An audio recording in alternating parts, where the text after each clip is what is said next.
This is Plant-Based Briefing. It's okay to call yourself a vegan even if you take non-vegan medication, and here's why, by Charlotte Pointing at vegnews.com. And I'm Marian Erickson, your host, and this is the Plant-Based Podcast where I curate, get permission, and narrate a variety of articles on vegan and plant-based living in about 10 minutes or less every weekday. And I received a review last week from someone who said they love this podcast because they don't have time to research and read and find all this stuff, so they get to listen and keep up to speed on a lot of the veg and vegan world. And that's exactly why I do this. People are busy, they have other things going on, and this podcast is modeled after Justin Malik's Optimal Living Daily podcasts. He started these years ago, and I fell in love with his podcast for the same reason. I could listen to them when I was doing other things. So when I had the idea to start this podcast, I reached out to Justin to let him know what I was thinking and see if he had any advice, and he was so helpful, helping me get started and how to reach out to contributors and get their permission to read their content, etc. So I really appreciate Justin for creating this model that I've modeled Plant-Based Briefing off of, and for his help in me getting started. And now let's get to today's Plant-Based Briefing. It's okay to call yourself a vegan even if you take non-vegan medication, and here's why, by Charlotte Pointing at vegnews.com. Sadly, most medications and treatments are made with animal ingredients or tested on animals, but even if you're vegan, you shouldn't stop doing what's best for your health. It's difficult to fathom just how important the development of modern medicine has been to the human race, but here's one statistic that might help. From 1981 to 2013, it's estimated that drugs saved 139 million years of life, according to the Information Technology and Innovation Foundation. Progress in medicine has increased life quality and expectancy, and without it, society would look very different. In 1700s England, just before research into modern medicine really started to pick up, the average life expectancy was around 37 years of age. Let that sink in. But while it's important to be grateful for everything scientific advancements have given us, we can also recognize that medicine is not perfect. For the most part, the treatments and medications used around the world rely on animal exploitation, whether it's through ingredients or through testing. For ethical vegans, this presents a problem.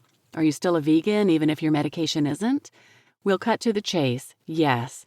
Here's more about why you should always take the medicine you're prescribed, even if it contains animal products. But first, what is actually in medicine that isn't vegan? Why isn't all medicine vegan? There are many drugs out there that rely on animal ingredients. Often these ingredients play the role of excipient, which is an inactive ingredient that helps with the long-term stabilization of the medicine.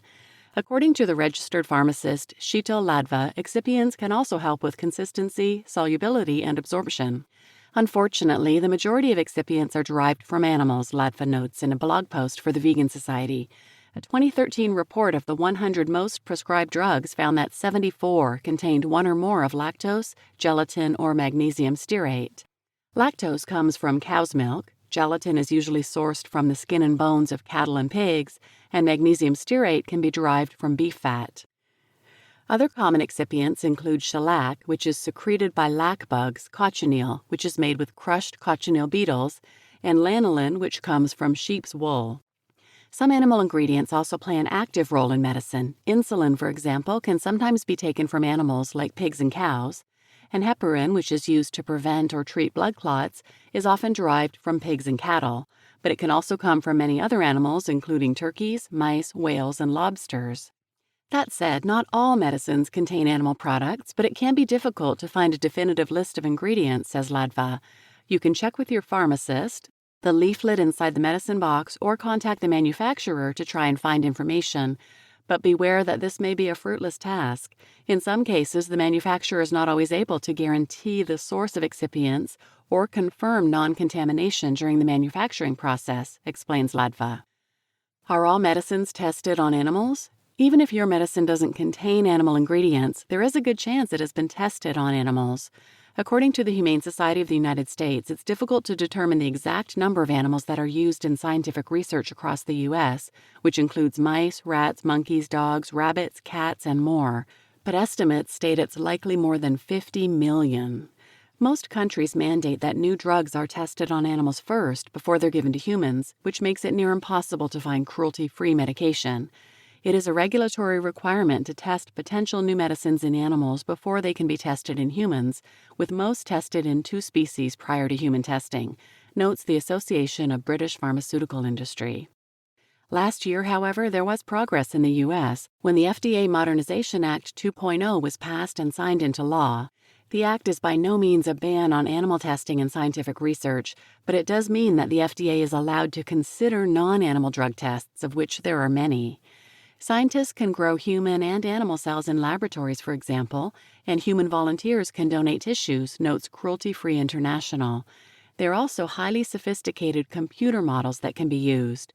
Due to innovations in science, animal tests are being replaced in areas such as toxicity testing, neuroscience, and drug development, notes the Animal Advocacy Organization, but much more needs to be done. Are you still vegan if you take these medicines?